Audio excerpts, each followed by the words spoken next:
Value zone hyper mart Nandamuri Balakrishna గారిచే November 28న నాచారంలో గొప్ప ప్రారంభం.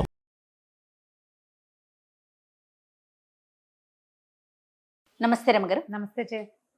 ఒక అంటే ఇంట్రెస్టింగ్ టాపిక్ ఒకటి నాకు ఫార్వర్డ్ మెసేజెస్లో మన సుమన్ టీవీ గ్రూప్ నుంచి ఒక మెసేజ్ వచ్చిందండి. త్రూ సుమన్ గారి ద్వారానే గ్రూప్లో ఒక మెసేజ్ పెట్టారు. నాకు వెంటనే అది చూడగానే 1-2 సార్లు చదవండి అని కూడా కింద మెసేజ్లో ఉంది. 2-3 సార్లు చదివాను. నిజమే కదా అని అనిపించింది రమ్మగారు. ఖచ్చితంగా మీతో డిస్కస్ చేయాల్సిన విషయం అది. మన ఈ జీవితానికి మనకి తోడెవరు? అమ్మ, నాన్న, భర్త, భార్య, పిల్లలు, స్నేహితులు, బంధువులు. వీళ్ళల్లో మన ఈ జీవితానికి మనకి తోడెవరు?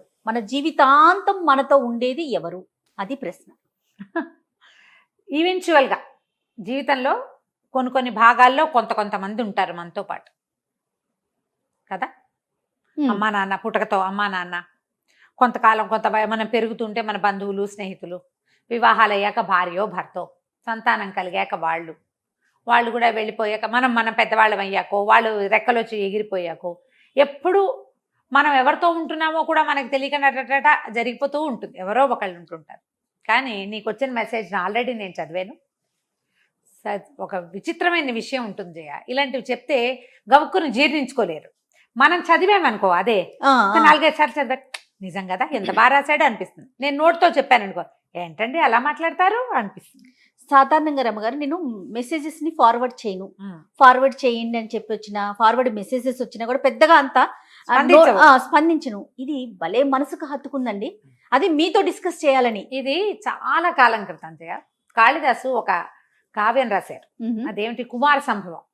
పార్వతీదేవి శివుడి కోసం తపస్సు చేసింది. ఆ సందర్భంలో ఒక చోట ఒక వాక్యం చెప్తారు, శరీరమాద్యం కలు ధర్మ సాధనం అని. శరీరమే ధర్మానికి సాధనం. అది ఉంటే నువ్వు డాన్స్ ఆడు, నాటకాలాడు, మానేయి, పడుకో, నిద్రపో, ఏదో ఒకటి చేయి. శరీరం. ఇప్పుడు నువ్వు అడిగిన ప్రశ్నకి అక్షరాల సమాధానం శరీరం. మనతో పాటు ఉండేది మన దేహం, మన తోడు, మనతో పాటే మనతోనే ఉంటుంది. అదే నీ నిజమైన తోడు. దాన్ని నువ్వు ఎంత బాగా చూసుకుంటే అది నిన్ను అంత బాగా చూసుకుంటుంది. ఈ నేను అనే ఒక బ్రహ్మ పదార్థం ఉందా? ప్రతివాడికి ఒక ఈగో ఉంటుంది. నేను చేశాను, నేను తిన్నాను, నేను పడుకున్నాను, నేను చేశాను. దేనికోసం? నేను అనేది దేహం కోసం కదా. దేహం కోసమైనా నీకు ఇష్టమని పోసేస్తావు ఏదో ఒకటి దాంట్లోకి. నీకు అది పొట్ట ఒప్పుకోదు, శరీరం ఒప్పుకోవట్లా. నువ్వేం చేస్తావు? అయినా సరే చావు, నువ్వు ఇలాగే చావాలి, నాకు ఇష్టం, నేను తింటా అని పోస్తావా? పోయివు. అమ్మో డైజెస్ట్ కావట్లా, నాకు అది తింటే నాకు అరగటం లేదు, అది నాకు సూట్ కాలేదు. పల్లీలు తింటే పెదిమలు వాచిపోతాయి, మానేస్తావు. ముల్లంగి తింటే మూతి వాచిపోతుంది కొంతమందికి, అది మానేస్తారు. శనగపిండి సూట్ కాదు, గ్యాస్ ఫామ్ అవుతుంది, కడుపులో నొప్పి వస్తుంది, మానేస్తాం. ఇది నీ కోసం మానేవా, శరీరం కోసం మానేవా? ఈ నువ్వు శరీరం విడదీయరాని బంధం కదా. అదే కదా నీతో మొదటి నుంచి చివరి దాకా ఉండేది. దాన్ని నువ్వు బాగా చూసుకోవాలి. కానీ అలా చూసుకోగలుగుతుందా రమ్మగారు? అంటే ఆలోచన ఉంటుందా? ఉండదు. నాతో ఉండేది నా శరీరమే అనుకోం కదా. మనం అలా అనుకోకుండానే చూస్తుంటాం జయ, చూస్తుంటాం. కానీ మన చుట్టూ ఉన్న బంధాలకి మనము ఇంపార్టెన్స్ ఇస్తాం, వాటికి ఎక్కువ ఇంపార్టెన్స్ ఇస్తాం. ఇప్పుడు నేను నాకే ఇంపార్టెన్స్ ఇచ్చుకుంటాను, నా శరీరానికే అని నేనని నీతో అనిపించి మీ అందరికీ చెప్పాను అనుకో, ఇంకేం పోయే కాలం తీరు కూర్చుని ఇలా మాట్లాడుతుంది అనిపిస్తుంది. కానీ మీరు అదే చేస్తారు, అదే చెయ్యాలి కూడా.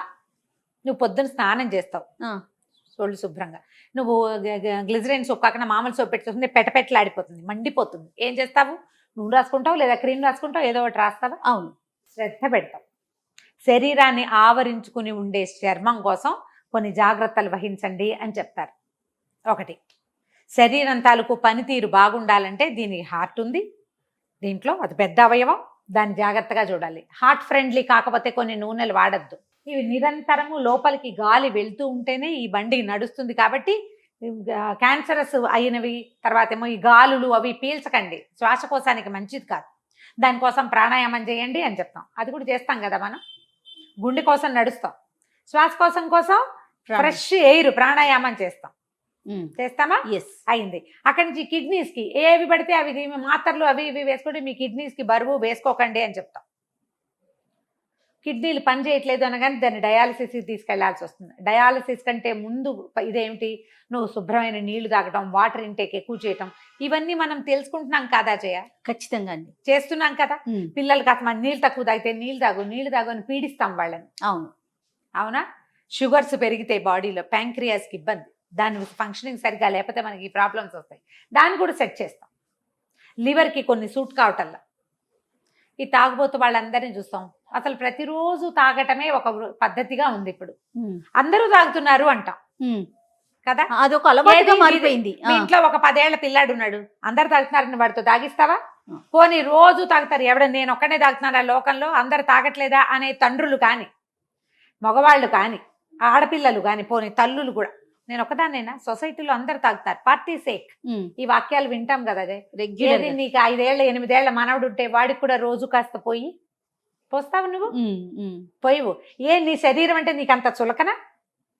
కొడుకు మనవడి శరీరం మీద జాగ్రత్త, నీకు పిల్లాడు హెల్తీగా ఉండాలనుకుంటావు, నీ సొంత హెల్త్ గురించి కొంచెం కూడా ఆలోచించావు. ఆలోచించకపోవటం వల్ల మనం ఏం చేస్తాము, మనకి 50 రాకుండానే లివర్ పాడైపోతుంది. దీంతో పాటు నీ శరీరానికి అటాచ్డ్గా ఉన్నటువంటి మొత్తం సమాజం అంతా దెబ్బతినిపోదా? నీ కొడుకు కొద్ది రోజులు అనుకుంటాడు, అమ్మో మా నాన్న తాగేశాడు అందుకని ఈయనకి ఇలా వచ్చి మనం చేయకూడదు అనుకుంటాడు. కానీ వాడు కూడా పార్టీ సేక్ చేస్తాడు. నాన్న, తాత, కొడుకు ముగ్గురు కలిసి తాగుతున్న వాళ్ళు కూడా ఉన్నారు ఇప్పుడు సమాజంలో. శరీరానికి ఇంపార్టెన్స్ ఇస్తే, శరీరం ఎందుకు మనకి ఇచ్చాడో భగవంతుడు దానికి గనక న్యాయం చేస్తూ ఉంటే, అది మనతో త్రూ అవుట్ ద లివింగ్, మన అంటే మొత్తం జన్మంతా మనతో సజావుగా ఉంటుంది. హాయిగా నీకు కావాల్సింది అంత కాకపోతే ఇంతైనా తిన్నిస్తుంది, బోల్డ్ కాకపోతే కొంచెమైనా తాగనిస్తుంది, నీ గాలి నువ్వే పీల్చుకునేలాగా చేస్తుంది. ఏదైనా నీ ముక్కుకు పెట్టి ఎవడైనా గాలి ఇచ్చే పరిస్థితి ఉండదు నీకు. జాగ్రత్త పడాలి కదా. అంటే శరీరం మీద కాస్తైనా శ్రద్ధ పెట్టాలి. ఈ మొత్తం పాయింట్ వెనకాలన్న మెయిన్ పాయింట్ ఏంటంటే, నీ శరీరమే నీ తోడు. ఆత్మశుద్ధి మనుషులకి ఎంత అవసరమో శరీర శుద్ధి కూడా అంతే అవసరం. దాన్ని జాగ్రత్తగా చూసుకో. అవేర్నెస్ లేదంటే ఇది వరకు ఉండేది జయ. మధ్యలో ఒక 30-40 సంవత్సరాల గ్యాప్లో మనకి విపరీతంగా ఫారిన్ కల్చర్ వచ్చేసి, నా లివింగ్, నా ఇష్టం, నా జీవితం, నా ఇష్టం, ఈ నా ఇష్టం అనే ఒక పాయింట్కి ఎక్కువ పీట వేసి, నా శరీరం అనే పాయింట్ పోయింది. నా ఇష్టానికి నేను తాగేస్తానంటావు. అవన్నీ తాగేసాక నీ శరీరం ఏమవుతుంది, ఎంతసేపు మనసుని సాటిస్ఫై చేస్తున్నావు, బాడీని కాదు నువ్వు చేస్తుంది. కాదు రమ్మగారు, తెల్లారు లెగిస్తే ఉరుకులు పరుగులు పెడుతున్నాం, శరీరానికి ఒకలాంటి అలసట వస్తుంది, కానీ దాన్ని కూడా మనం పక్కన పెట్టేస్తున్నాం. 4 గంటల మీద, పరుగుల మీద, లేకపోతే డబ్బు సంపాదన, ఇంకా రకరకాల వ్యామోహాల మీదకో, రకరకాల బంధాల చుట్టే తిరుగుతున్నాం తప్ప శరీరం ఇదే మనతో ఉంటుంది. ఇప్పుడు మీరు ఇందాక అన్నట్లుగా జీవితాంతం మనతో ఉండేది, మనం ఉన్నంత కాలం మనతో ఉండేది శరీరం ఒకటే. ఈ ఆలోచన కొంత తగ్గింది కాదు? తగ్గిందంటే చెప్తున్నా కదా జయ, సెల్ఫ్ కి పీటేస్తారు. సెల్ఫ్ లో శరీరం లేదా? లేదుగా. మరి సెల్ఫ్ లో శరీరం ఉంటే దానికి తగినంత నిద్ర, తగినంత నీళ్లు, తగినంత అన్నం, చెయ్యకూడని విశ్రాంతి, దాంతో పాటుగా నువ్వు ఏది దానికి ఇవ్వకూడదో అది ఇవ్వవు. నీ దగ్గర ఒక మోటార్ బైక్ ఉందనుకో, దాంట్లో ఏం పోస్తావు? పెట్రోలు, డీజిల్, అంతే కదా. మరి పంచదార పాకం భలే రుచిగా ఉంటుంది, పోస్తావు? ఎందుకు పోయావు? శరీరంలో లిక్కర్ మాత్రం పోస్తారు, అది పనికి రాదని తాగే ప్రతివాడికి తెలీదా జయ? అమ్మేవాడికి తెలీదా? తయారు చేసేవాడికి తెలీదా? దాన్ని మోతాదుగా తీసుకోవాలి, మందుగా తీసుకోవాల్సింది. అసలు దాని పేరే మందు, అంతే. దాని పేరే మందు. ఇది మందు తీసుకోవడం పోయి మందు కొట్టడంలోకి వచ్చింది. పెద్దవాళ్లే కాకుండా పిల్లలే కాకుండా విద్యార్థులు, పిల్లలంటే కొడుకులతో విద్యార్థులు, ఆడపిల్లలు, పార్టీ, శుక్రవారం రాత్రి పార్టీ, శనివారం రాత్రి పార్టీ పోసేస్తారు, పడుకుంటారు. ఓకే, చెడు అలవాట్లు నిజంగానే చెడే, అదొక్కటే కాదు కదా. ఆహారం, ఎన్ని విషయాల్లో మనం శరీరానికి అనుగుణంగా ముందుకెళ్తున్నాం. అసలు శరీరం ఒకటి ఉందనే ఆలోచన ఎక్కడ ఉంటుంది? శ్రద్ధ ఉండదు. వేళకి స్నానం చేయటం ఉండదు, వేళకి పడుకోవటం ఉండదు, దాన్ని శుభ్రంగా తోమటం ఉండదు, దానికి ఏది సూట్ అవుతుందో అది చెయ్యటం ఉండదు. లోపలున్న ఇన్ని అవయవాలు, ఈ మెషిన్, ఇవేవి మనం చేసుకోలే. మనం ప్లాన్ చేసామా జయ? కాదు కదా. కాదు. మనం ఎక్కడ పుట్టాలో ప్లాన్ చేయాల, ఎలా పుట్టాలో ప్లాన్ చేయాల. ఒక దేహాన్ని ప్రకృతి మనకిచ్చింది. మన దేహాన్ని మనం కాపాడుకుంటే ప్రకృతిని కూడా కాపాడే ఇంటెన్షన్ ఏర్పడుతుంది మనకి.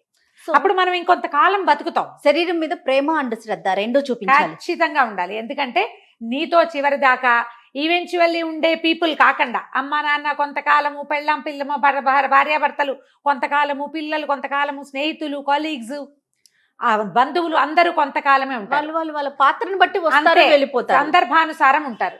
ఎప్పుడు నీతో ఉండే దాన్ని కాపాడుకోండి. దానికోసం దాని లోపల ఉన్నటువంటి అన్ని రకాల ఎలిమెంట్స్ కి ఏం కావలసినవి కావాలో. అవి ఇవ్వండి. దాంతో పాటుగా ఈ శరీరాన్ని మీ యొక్క ఆత్మ ఏదైతే భరిస్తుందో ఆ ఆత్మశుద్ధికి సరైన ఆలోచన చేయండి. చిత్తశుద్ధి కావాలి కదా, ఆ చిత్తశుద్ధికి సరిగ్గా ఆలోచించండి. ఇది కరెక్ట్. ఇప్పుడు దీనికే ఇంపార్టెన్స్ ఇచ్చి మిగిలిన వదిలేయమంటల్లా. ఆహా. వాటన్నిటితో పాటు ఇది నాది, నేను దీన్ని కాపాడుకోవాలి అనే ధ్యాసతోటి ఉంటే అప్పుడు మనం ఇంకో కొంచెం బెటర్ లివింగ్లో ఉంటాం. నాకు సూట్ అవుతుంది, సూట్ కాదు, ఇలా నేను చేయకూడదు, నేను బాగుంటే కదా ఇంకోటి చేస్తాను, ఇలాంటి ఊహలు చేయాలి. ఇలాంటి మెసేజ్ మీకు ఫార్వర్డ్ అయితే 100 మందికి పంపించండి. చక్కగా ఫ్రెండ్స్తో కూర్చొని డిస్కస్ చేయండి.